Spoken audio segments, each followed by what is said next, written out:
Engineering mechanics. Engineering mechanics is the science that describe and predict the effect of forces on the object either at rest or in motions. तो हम engineering mechanics में study करेंगे जब आपका object आपका या तो rest में रहेगा या दूसरा आपका मोशंस में रहेगा. तो हम दो चीजें देखेंगे, एक तो आपका ऑब्जेक्ट आपका रेस्ट में है, means it follow the condition of equilibrium, means with respect to the problem, if your problem is 1D problem, the summation of the forces in particular direction must be 0. 2D problem means the summation of the forces in x and y direction, it must be 0. And if your problem is 3D problem, means summation of the forces in x, y and z direction, it must be 0.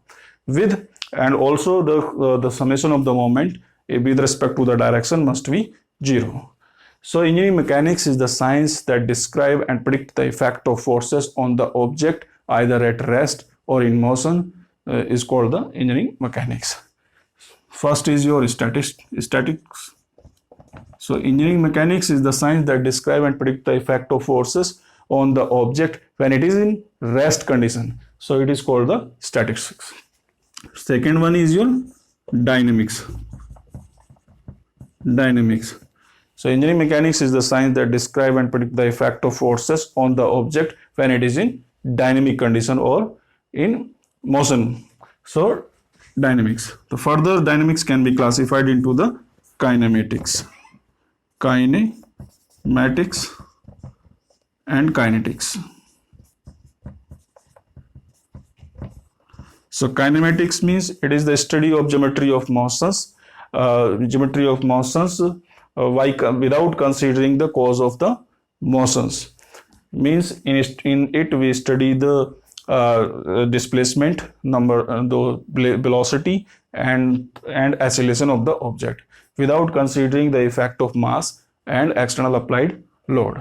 Kinetics is the study of geometry of motions by considering the cause of the motions.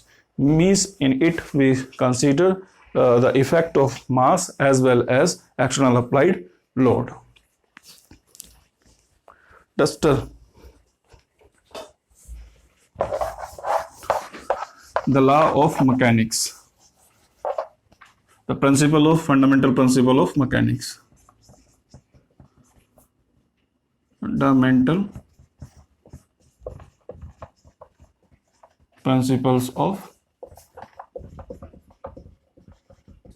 mechanics. One is your Newton's first law of motions. Newton's first law of motion. Number second, Newton's second law.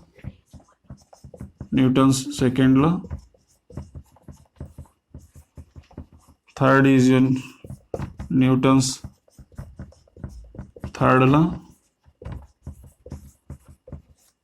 And fourth is your Newton's gravitational law.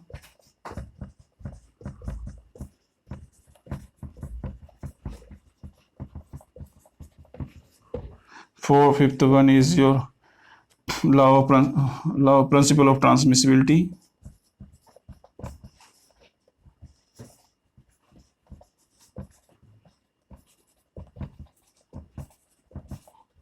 Of forces. Sixth is your law of parallelogram.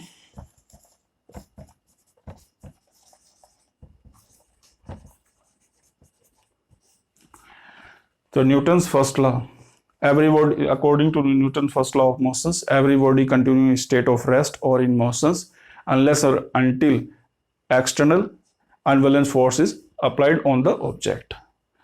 ठीक है. Second Newton's second law means rate of change of momentum, rate of change of linear momentum or rate of change of angular momentum. So rate of change of linear momentum, it gives you the applied force, and rate of change of angular momentum, it gives you the applied torque. So Newton's third law means according to Newton's third law, every action is equal to the reactions. Newton's gravitational law, in the universe, the attraction force between two masses is equal to the product of two masses and inversely proportional to the square of distance between the m. Principle of transmissibility. If the condition of equilibrium and motion of the body remains unchanged, then the force can be transferred from one point to the another point in the same line of actions.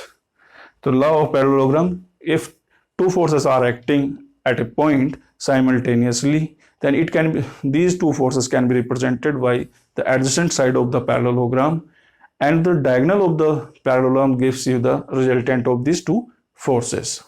So further I will discuss about the Newton's first law of motions, second law of motions, and third law, and gravitational law, principle of transmissibility, and law of parallelogram, and how to find out the resultant of the two forces and the direction of resultant forces. Thank you.